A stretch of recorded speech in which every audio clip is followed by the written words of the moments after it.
memang dia benar-benar ingin membunuh Muhammad sallallahu alaihi wasallam, dan dia mengatakan, aku akan menghentam kepala Nabi sallallahu alaihi wasallam dengan batu sehingga baginda wafat. Kemudian pada keesokan harinya, ketika mana Rasulullah sallallahu alaihi wasallam sedang duduk dan baginda salat, lalu Abu Jahal menjalankan apa yang diazamkan semalam itu. Lalu dia ambil batu dan dia pergi kepada Rasulullah sallallahu alaihi wasallam untuk melakukan apa yang dia kata semalam. Dia kata dia akan ketuk kepala Nabi sallallahu alaihi wasallam dengan batu sehingga Rasulullah ini meninggal. Dan ketika itu juga perbuatan Abu Jahal dilihat oleh kawan-kawan dia lah, orang Quraisy yang melihat yang semalam bersama dengan Abu Jahal, duduk melihat tindakan Abu Jahal tersebut. Bila mana Abu Jahal semakin menghampiri Rasulullah sallallahu alaihi wasallam, tiba-tiba Abu Jahal tercengang dan batu yang berada di tangannya tiba-tiba jatuh.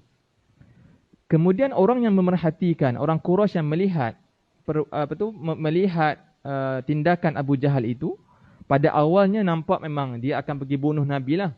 Tetapi tiba-tiba bila semakin hampir dengan Rasulullah sallallahu alaihi wasallam, tiba-tiba Abu Jahal kelihatan ketakutan dan batu yang berada di tangannya juga jatuh.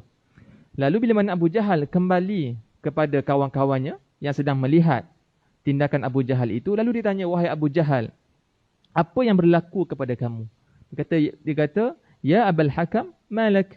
Wahai Abul Hakam, ini adalah kunyah kepada Abu Jahal. Dia kata, wahai Abu Jahal, apa yang berlaku kepada kamu? Kerana kami tengok pada awalnya kamu ini okey. Kamu memang bersungguh-sungguh nak bunuh Muhammad sallallahu alaihi wasallam ini. Tapi bila hampir dengan Muhammad, tiba-tiba tak jadi bunuh. Dan kamu kelihatan begitu takut.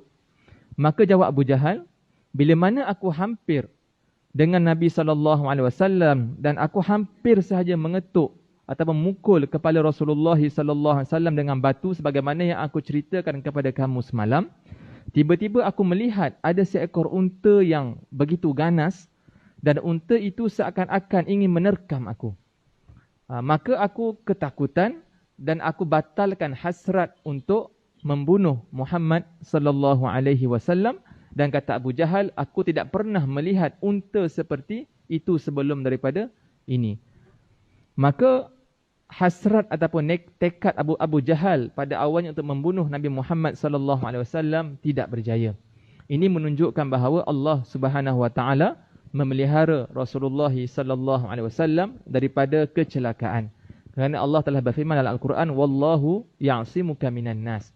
Allah mengatakan bahawa kami ataupun Allah lah yang akan memelihara Rasulullah sallallahu alaihi wasallam daripada keburukan manusia. Dan kata Ibn Ishaq dalam kitab sirahnya, dia mengatakan bahawa unta yang melihat ataupun ingin menerkam Abu Jahal itu ialah Jibril alaihi salam. Sekiranya Abu Jahal mendekati Nabi atau menyentuh Rasulullah sallallahu alaihi wasallam pada waktu itu, kata Ibn Ishaq dalam riwayatnya mengatakan, nescaya Abu Jahal akan binasa. Maka itulah yang menunjukkan kepada kita tentang ismah, tentang perlindungan Allah Subhanahu wa taala, pemeliharaan Allah Subhanahu wa taala terhadap Rasulullah sallallahu alaihi wasallam. Kemudian bila mana Quraisy pada awalnya tidak berjaya offer kepada Rasulullah sallallahu alaihi wasallam beberapa tawaran yang pada pandangan mereka confirm Nabi akan terima salah satu daripadanya. Tawarkan harta, tawarkan kemuliaan, tawarkan kedudukan. Tetapi semua itu tidak berjaya. Kemudian Quraisy kembali berbincang. Quraisy dah semakin buntu untuk mencari jalan bagaimana untuk menyekat dakwah Muhammad sallallahu alaihi wasallam ini. Macam-macam cara telah digunakan. Kekerasan telah digunakan, ancaman telah digunakan, cara lembut pun digunakan, cara berunding pun digunakan, tetapi semua cara itu tidak berhasil. Maka mereka dapat satu akal untuk mencari titik persamaan dalam isu agama.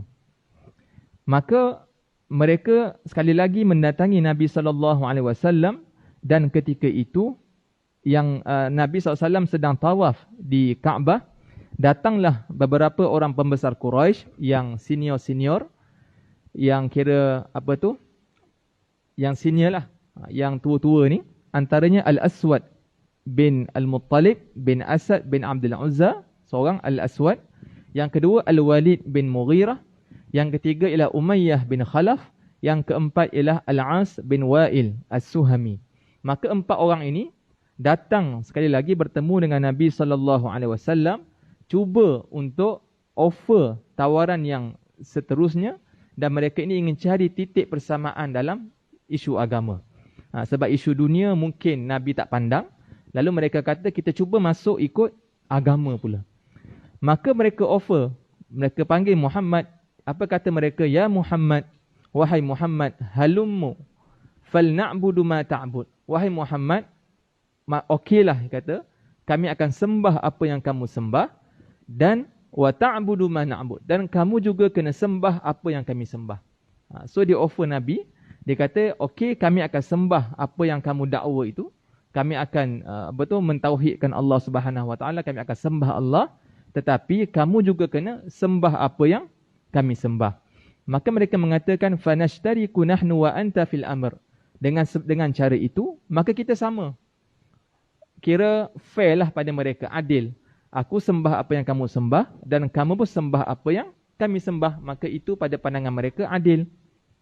Fa in kana alladhi ta'budu khairan mimma na'budu, kalaulah apa yang kami sembah itu lebih baik, ataupun kalaulah apa yang kamu sembah itu lebih baik berbanding apa yang kami sembah, kunna qad akhadna bihadhdina minhu, maka kami turut akan mendapat bahagian kebaikan itu. Maksudnya kalaulah apa yang Nabi Muhammad SAW minta mereka untuk sembah Allah, kalaulah sembahan yang Nabi minta itu ada kebaikan padanya, maka kami turut akan mendapat kebaikan yang sama. Sekiranya apa yang kami sembah, kata Quraisy, lebih baik daripada apa yang kamu sembah, iaitu Nabi Muhammad minta sembah, iaitu sembah Allah, mentauhidkan Allah, maka kamu juga, wahai Muhammad, akan mendapat kebaikan yang sama. Boleh faham tak? Boleh, faham ni? Boleh, okey, baik. So, maksudnya gitulah. Bila mana Nabi sembah apa yang orang Quraisy sembah, dan orang Quraisy sembah apa yang Nabi sembah, sekiranya salah satu daripada sembahan mereka itu ada kebaikan, lebih baik, maka masing-masing akan mendapat kebaikan juga. Sebab dua-dua buat perkara yang sama. Lalu Allah Subhanahu Wa Taala menurunkan firman-Nya bagi menjawab, ataupun Allah ingin memperingatkan Rasulullah sallallahu alaihi wasallam bila mana Quraisy datang offer yang sedemikian. Allah menurunkan surah Al-Kafirun. Qul ya ayyuhal kafirun la a'budu ma ta'budun. Wahai Muhammad, katakanlah kepada orang yang kufur, iaitu orang Quraisy, la a'budu ma ta'budun. Kami, orang Islam, sesekali tidak akan sembah apa yang mereka sembah. Maka itulah di antara sebab nuzulnya, ataupun sebab turunnya surah Al-Kafirun, iaitu surah Qul ya ayyuhal kafirun. Kalau kita lihat dalam riwayat yang lain yang dikeluarkan ataupun yang diriwayatkan oleh Abdun bin Humaid, dan selain daripadanya daripada Ibnu Abbas radhiyallahu anhuma, kata Ibnu Abbas, satu hari Quraisy datang bertemu dengan Nabi sallallahu alaihi wasallam, lalu mereka mengatakan, kalaulah kami menerima Tuhan kamu, kalaulah kamu menerima Tuhan kami, la'abadna ilahak, nescaya kami akan sembah Tuhan kamu. Ini merupakan riwayat Ibnu Abbas. Kalaulah kamu, wahai Muhammad, terima apa yang kami sembah, nescaya kami akan sembah apa yang kamu sembah. Hampir sama je lah, cuma ini riwayat yang berbeza. Dalam riwayat Ibn Jarir pula mengatakan bahawa Quraisy datang bertemu dengan Nabi SAW, lalu mereka mengatakan, ta'budu alihatana sanatan. Dia kata, kamu sembah Tuhan kami selama setahun, wa na'budu ilahaka sanah, maka kami akan sembah Tuhan kamu setahun. Dia tukar gitu. Setahun sembah Allah, setahun sembah berhala. Maka itu merupakan tawaran-tawaran ataupun offer yang diberikan oleh Quraisy kerana jalan ataupun cara keduniaan Nabi tak pandang, lalu mereka cuba untuk masuk melalui cara keagamaan. Kemudian Quraisy ini juga, bila mana mereka ini ada juga menyatakan kepada Nabi SAW agar Rasulullah ini menukar sedikit Al-Quranul Karim supaya kena dengan selera mereka. kena dengan nafsu mereka. Bila mana Nabi tidak menerima offer mereka untuk sembah apa yang mereka sembah, tak kisahlah setahun ke, sebulan ke, Nabi tidak akan sesekali menerima tawaran tersebut. Kerana Allah telah tegaskan dalam surah Al-Kafirun. Lalu Quraisy ini cuba lagi sekali offer Nabi Muhammad SAW agar Muhammad ini tukarlah sedikit Al-Quran itu supaya kena dengan jiwa mereka, kena dengan hawa nafsu mereka. Maka Allah Subhanahu Wa Taala menjawab apa yang ditawarkan oleh Quraisy ini dengan mengatakan i'ti bi Qur'anin ghairi hadza aw badil. Ini Allah ceritakan tentang offer Quraisy terhadap Nabi SAW. Apa kata mereka? Wahai Muhammad, datangkanlah Al-Quran ini bukan dengan macam ni, maksudnya kena tukar. Au badilhu, ataupun kamu tukar ayat-ayat dalam Al-Quran ini supaya kena dengan konteks kita lah. Lalu Allah menjawab apa yang dituturkan oleh Quraisy terhadap Rasulullah sallallahu alaihi wasallam. Allah mengatakan qul ma yakunu li an ubaddilahu min tilqa'i nafsi. Allah rakamkan jawapan Nabi sallallahu alaihi wasallam. Nabi mengatakan sesungguhnya aku ini tidak ada hak untuk menukar firman Allah Subhanahu wa taala. In attabi'u illa ma yuha ilai. Kerana aku ini hanya mengikut apa yang diwahyukan oleh Allah Subhanahu wa taala kepada aku. Inni akhafu in asaitu rabbi azaba yaumin azim. Aku sangat takut, kata Rasulullah sallallahu alaihi wasallam, sekiranya aku melakukan hal yang sedemikian, aku derhaka terhadap perintah Allah, sesungguhnya Allah Subhanahu wa taala akan menurunkan azab yang pedih kepada baginda sallallahu alaihi wasallam. Lalu Allah Subhanahu wa taala juga menyatakan dalam surah Al-Isra, Allah menyatakan wa in kadu la yaftinunaka 'anil ladzi auhayna ilaik litaftariya 'alaina ghairah wa idzal lattakhadhuka khalila walaula an thabbatnak laqad kitta tarkanu ilaihim shay'an qalila idzal la'adhaqnaka dhi'fal hayati wa dhi'fal mamat thumma la tajidu laka 'alaina nasira. Dalam ayat ini Allah menyatakan, wahai Muhammad, orang Quraisy hampir sahaja menggelincirkan kamu. Maksudnya orang Quraisy hampir membuat Nabi Muhammad sallallahu alaihi wasallam ini termakan dengan tawaran mereka. Bila mana Allah mengatakan, kalaulah kamu terima apa yang mereka offer tersebut, nescaya mereka akan menganggap kamu ini sebagai teman rapat mereka. Sebab kita follow apa yang mereka nak. Bila mana Nabi akur dengan permintaan mereka, akur dengan tawaran mereka, confirm mereka akan menjadikan Muhammad ini sebagai kawan karib mereka, teman rapat mereka. Lalu Allah mengatakan, walaula an thabbatnak, tetapi kalaulah bukan kami yang memperteguhkan kamu, wahai Muhammad, kalau bukan sebab Allah yang memperteguhkan jiwa Nabi Muhammad sallallahu alaihi wasallam, laqad kitta tarkanu ilaihim syai'an qalila. Kamu akan sedikit demi sedikit akan cenderung kepada mereka. Maka dengan sebab itu Allah mengatakan kami akan menggandakan azab di dunia ataupun azab ketika mana kamu hidup dan ketika mana kamu meninggal. Thumma la tajidu laka alaina nasira, dan kamu wahai Muhammad tidak akan dapat mencari pembantu atau penolong kamu ketika mana Allah telah menurunkan azab kepada kamu. So Allah nak menyatakan kepada kita bahawa bila mana Quraisy datang secara bertalu-talu kepada Nabi Muhammad sallallahu alaihi wasallam, lama kelamaan Nabi ini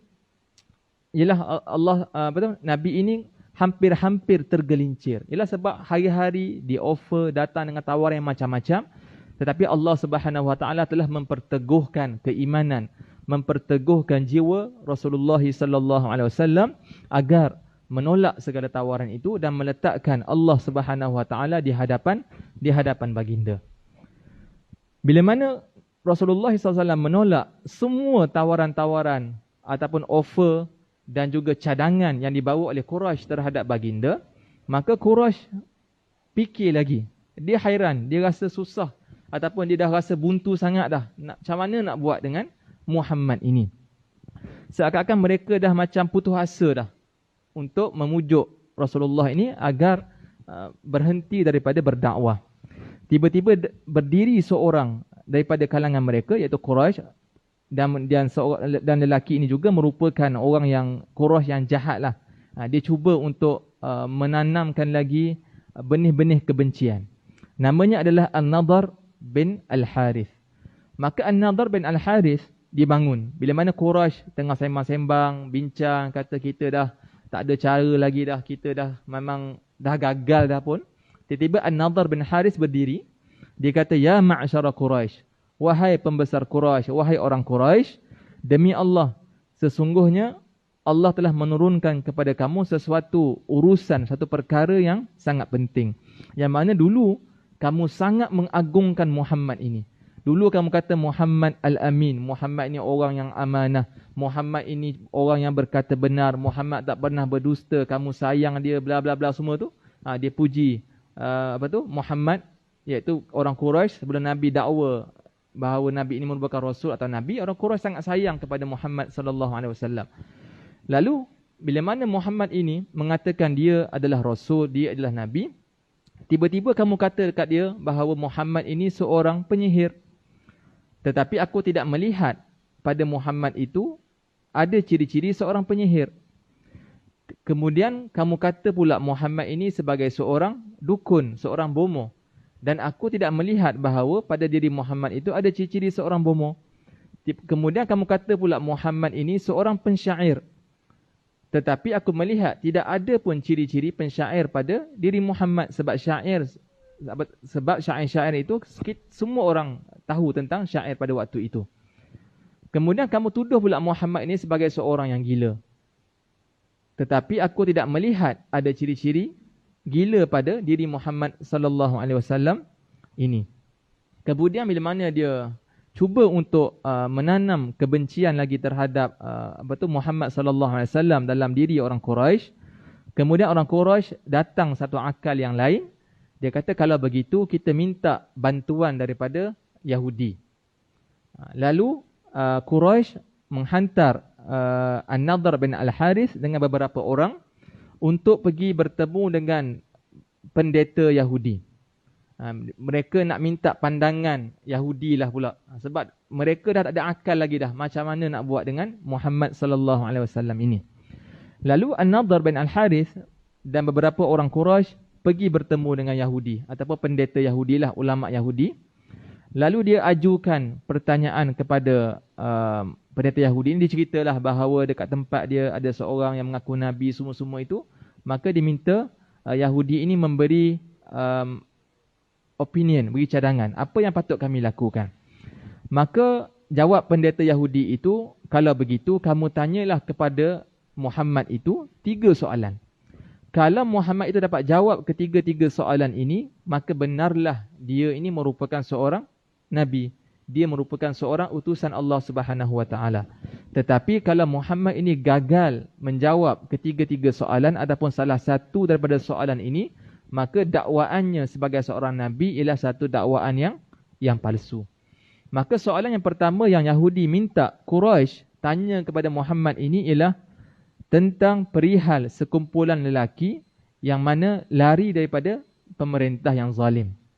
Suruh Muhammad cerita siapakah sekumpulan lelaki ini yang hidup pada zaman yang awal. Itu soalan yang pertama. Kemudian soalan yang kedua, kata pendeta Yahudi, kamu tanya kepada Muhammad ini tentang seorang lelaki yang mana lelaki ini dia mengembara ke seluruh dunia, timur ke barat, kan, utara ke selatan. Kamu tanya siapakah lelaki itu? Soalan yang ketiga, Yahudi minta Quraisy tanya kepada Muhammad sallallahu alaihi wasallam tentang roh. Apakah itu roh?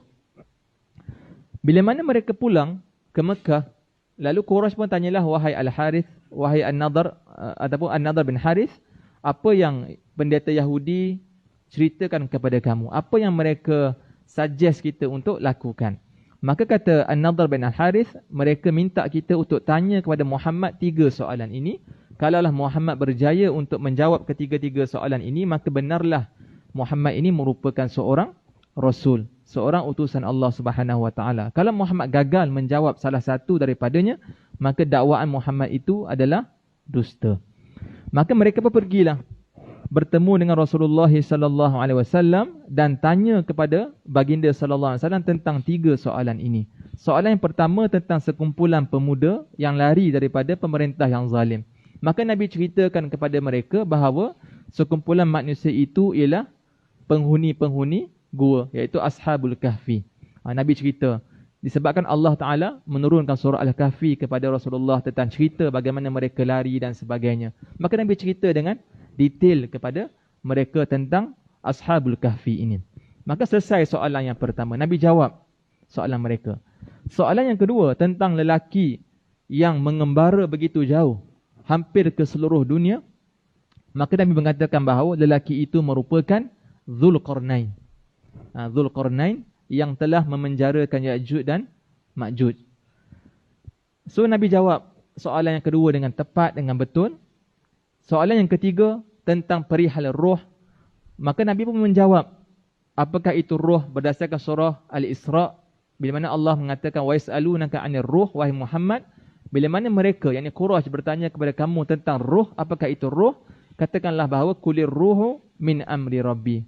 Katakanlah kepada mereka bahawa roh itu termasuk dalam urusan Allah Subhanahu wa taala, termasuk dalam pengetahuan Allah Subhanahu wa taala, dan manusia tidak dapat tahu apakah itu hakikat roh yang sebenar. Maka Nabi jawab setiap persoalan yang diajukan oleh mereka dengan betul, dengan tepat, tetapi mereka tetap juga tidak mahu beriman dengan Rasulullah sallallahu alaihi wasallam.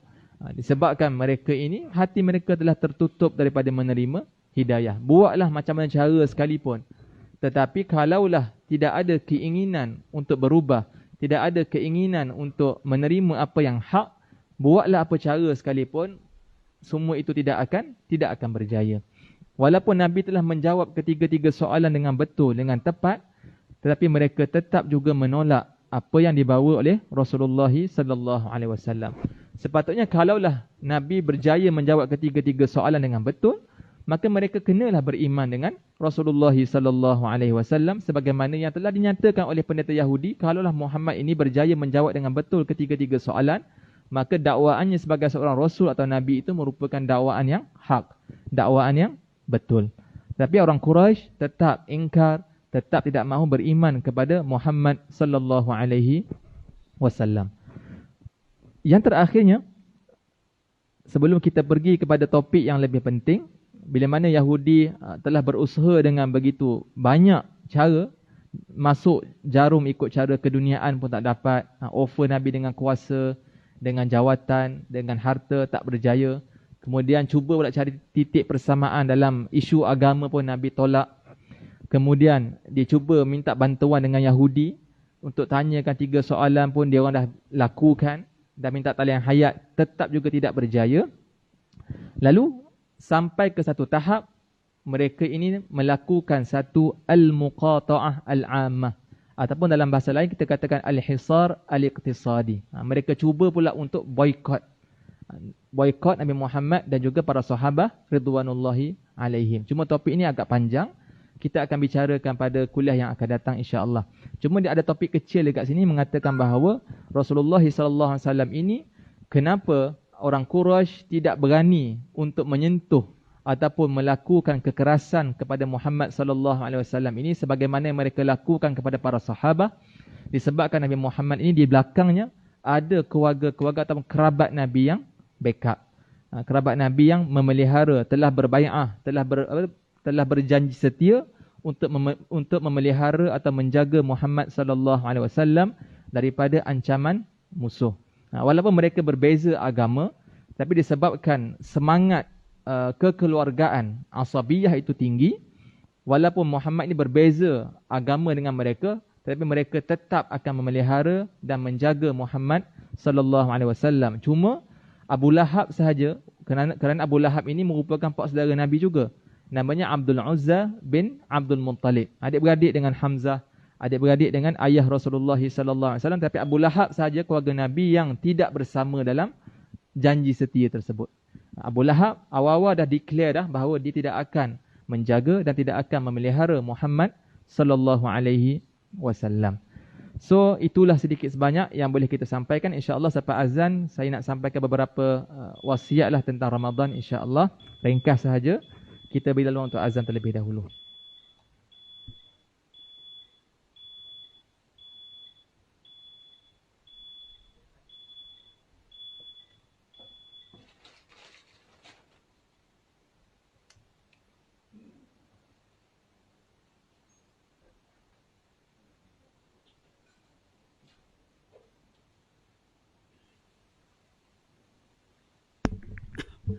Bismillahirrahmanirrahim.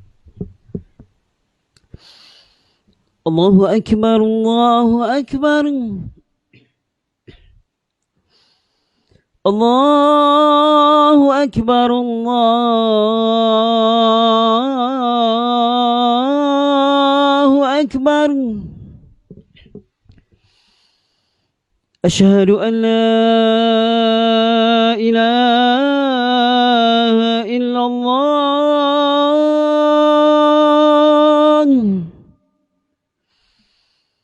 Asyhadu an la ilaha illallah.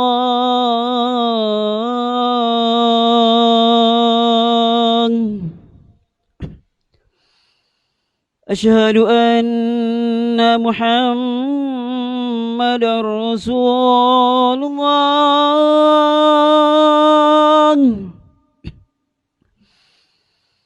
Asyhadu anna Muhammadar Rasulullah.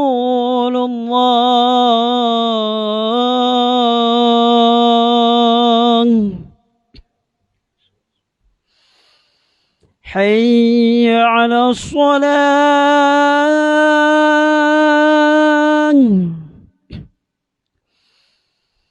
Hayya 'alas shalah.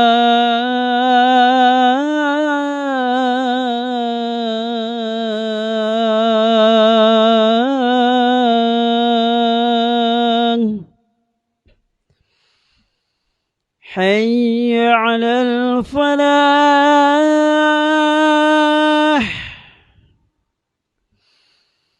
Hayya 'alal falah.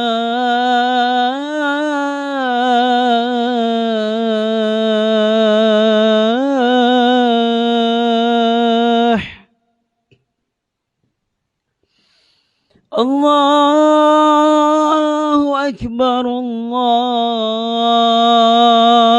Akbar. La ilaha illallah.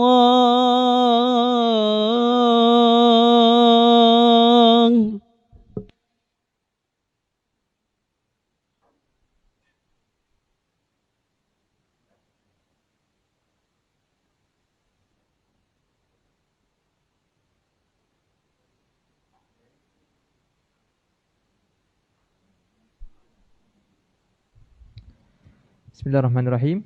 Sebelum kita pergi pada beberapa pesanan tentang Ramadan, antara kesimpulan yang boleh kita ambil beberapa poin yang penting yang telah kita bicarakan daripada awal tadi.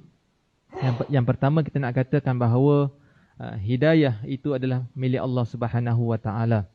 Dan Nabi sendiri pun tidak boleh menjamin untuk menyatakan kamu boleh hidayah, kamu tidak boleh, kerana hidayah itu ialah hak milik mutlak Allah Subhanahu Wa Taala. Kemudian yang kedua ialah, walaupun seseorang itu cuba sedaya upaya untuk mencari helah, mencari cara untuk menyekat dakwah Islam ini, kalaulah Allah tidak mengizinkannya, maka perkara itu tidak akan berlaku. Buatlah cara macam mana sekalipun, tetapi semua itu berlaku dengan izin Allah Subhanahu Wa Taala. Lihat saja bagaimana tindakan Abu Jahal ingin membunuh Rasulullah sallallahu alaihi wasallam, tetapi perkara itu tidak diizinkan oleh Allah, maka perkara itu juga tidak akan berlaku. Yang ketiga, yang terakhir ialah apa yang boleh kita ambil, kita lihat bagaimana semangat ataupun kentalnya jiwa Rasulullah sallallahu alaihi wasallam, walaupun ditawarkan dengan tawaran yang lumayan, tetapi baginda tetap menolak tawaran-tawaran tersebut kerana baginda meletakkan Allah di hadapan baginda sallallahu alaihi wasallam. Insya-Allah kalau kita letakkan Allah dan Rasul di hadapan kita, datanglah apa benda sekalipun, orang nak offer kita something yang haram ke atau something yang tak elok, bila mana kita meletakkan Allah dan Rasul di hadapan kita, maka insya-Allah kita akan selamat di dunia dan di akhirat. So insya-Allah untuk sirah ini kita akan sambung semula selepas daripada kita raya nanti insya-Allah. Dan saya ambil masa 5 minit untuk saya share beberapa nasihat, terutamanya untuk diri saya dan diri tuan-tuan dan puan-puan sekalian berkaitan dengan Ramadan. Kerana kita kurang daripada 2 minggu lagi akan bertemu dengan Ramadan. rasa begitu pantas masa berlalu, macam baru saja menyambut Ramadan, dan Ramadan nak datang pula kepada kita buat kali yang seterusnya lah. Sebab kadang-kadang COVID ni datang kepada kita ni, kita rasa macam masa tu tak ada sangat masa. Sekejap je masa berlalu. Dan itu juga menunjukkan kepada kita bahawa sekarang kita berada di akhir zaman. Kerana di akhir zaman masa itu berlalu dengan begitu cepat. Kerana di antara tanda-tanda kiamat ialah yataqarabuz zaman. Nabi kata masa itu berlalu dengan begitu pantas. Maksud masa berlalu dengan begitu pantas bukannya jam kita berdetik dengan lebih cepat berbanding jam yang sebelumnya, tidak. Kerana kata para ulama, kerana kurangnya keberkatan masa kita. Bila mana masa kita kurang diberkati oleh Allah Subhanahu Wa Taala, maka kita akan rasa masa itu berlalu dengan begitu cepat. So untuk Ramadan pada kali ini, antara pesanan yang ingin saya sampaikan yang pertama ialah Ramadan merupakan bulan puasa. Itu semua kita tahu.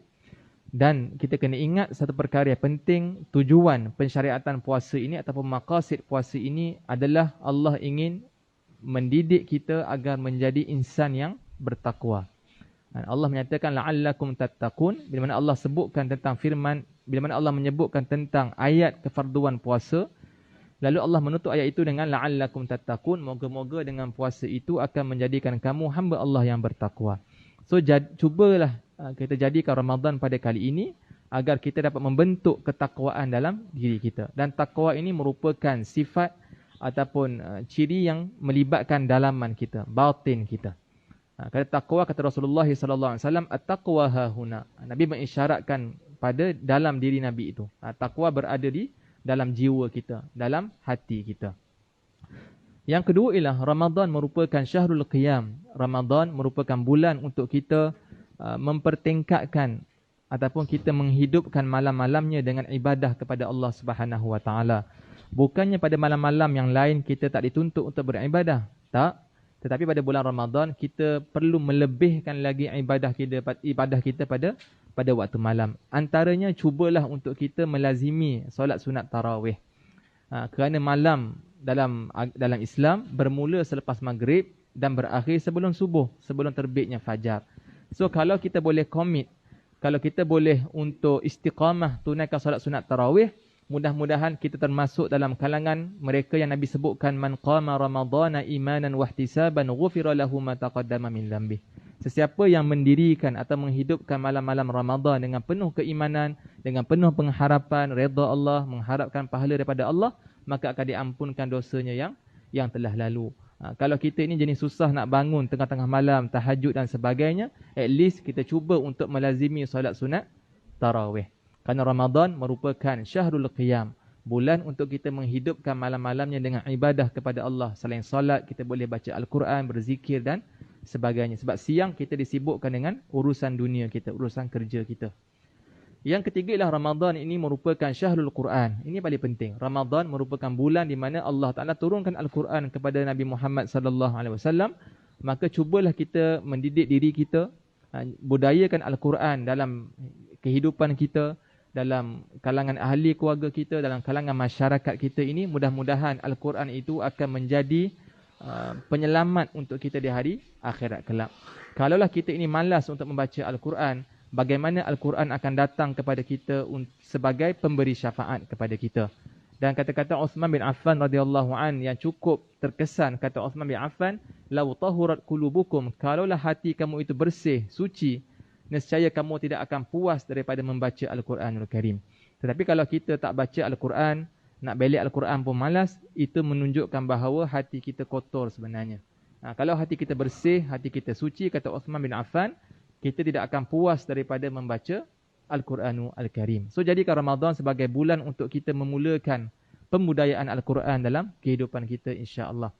Yang keempat ialah Ramadan ini merupakan syahrul sedekah. Ramadan merupakan bulan untuk kita memperbanyakkan sedekah. Sedikit tak apa, yang penting kita istiqamah, yang paling penting juga kita ikhlas dalam sedekah kita. Walaupun sedikit, yang ikhlas itu lebihlah baik daripada yang banyak tetapi tidak ikhlas kerana Allah Subhanahu Wa Taala. Yang terakhirnya, Ramadan ini merupakan syahrul tarbiyah. Ramadan ini merupakan bulan untuk mentarbiah kita. Selain Allah nak tarbiyahkan dalaman kita dengan ketakwaan kepada Allah Subhanahu Wa Taala, Ramadan juga datang untuk mentarbiyah zahir kita, akhlak kita. Kalau kita lihat hadis Nabi SAW, Nabi menyatakan malam yada' qaulaz zur, siapa yang tidak meninggalkan kata-kata keji, kata-kata buruk, cakap-cakap kotor dan sebagainya, maka Nabi mengatakan Allah tidak berhajat kepadanya pada dia meninggalkan makan dan minum. Tak payah puasalah. Kalau kita tak boleh nak jaga lidah kita, tak boleh nak jaga perbuatan kita daripada melakukan perkara-perkara yang keji, perkara-perkara yang mungkar, maka Allah kata tak payah puasa pun tak apa, sebab sia-sia sahaja kita berpuasa. Maka puasa itu juga datang kepada kita selain ingin mendidik kita agar menjadi insan yang bertakwa kepada Allah, dalaman kita, puasa juga datang untuk mendidik luaran kita, zahir kita, mentarbiyah akhlak kita, agar kita menjadi insan yang berbudi pekerti yang mulia. So itu antara 5 nasihat yang ingin saya sampaikan khususnya untuk diri saya dan diri tuan-tuan dan puan-puan sekalian. Akhirnya, jadikanlah Ramadan ini merupakan Ramadan yang terakhir dalam hidup kita, yang terbaik yang pernah kita alami. Kerana kalau kita lihat, kalau kita jadikan Ramadan ini Ramadan yang terakhir, maka kita akan buat dengan bersungguh-sungguh. Contohnya kalau kita lihat orang yang dihukum gantung sampai mati itu, banduan akhir, kita lihat bagaimana solatnya yang terakhir kan. Biasanya banduan akhir akan digantung selepas subuh. So solat subuh itu merupakan solat subuh yang terakhir dalam hidup dia. So dia akan solat dengan begitu khusyuk, dengan menangis kepada Allah Subhanahu Wa Taala. So kita cubalah jadikan Ramadan pada kali ini merupakan Ramadan yang terakhir dalam hidup kita mungkin. Kerana next year kita tak tahulah kita masih hidup ataupun tidak. Kalau hidup pun mungkin kita sakit, tak boleh nak puasa. Tapi jadikanlah Ramadan pada kali ini merupakan Ramadan yang terbaik yang pernah kita alami, insya-Allah. So saya doakan agar Allah Taala kurniakan kita kesihatan yang baik dan juga masa lapang untuk kita sama-sama beribadah kepada Allah Subhanahu Wa Taala dan menghimpunkan kita di syurga kelak, insya-Allah. So saya mohon maaf atas segala kekurangan sepanjang saya menyampaikan kuliah di sini. Jika ada tersalah kata, saya mohon maaf. InsyaAllah ada umur, ada rezeki, kita bertemu lagi. Kita tangguh dengan tasbih kafarah dan suratul As. Subhanakallah bihamdik, asyhadu an la ilaha illa anta, astaghfiruka wa atubu ilaik. Wal asri innal insana lafi khusr illa alladhina amanu wa amilus salihat wa tawasaw bil haqq wa tawasaw bis sabr. Wassalamualaikum warahmatullahi wabarakatuh.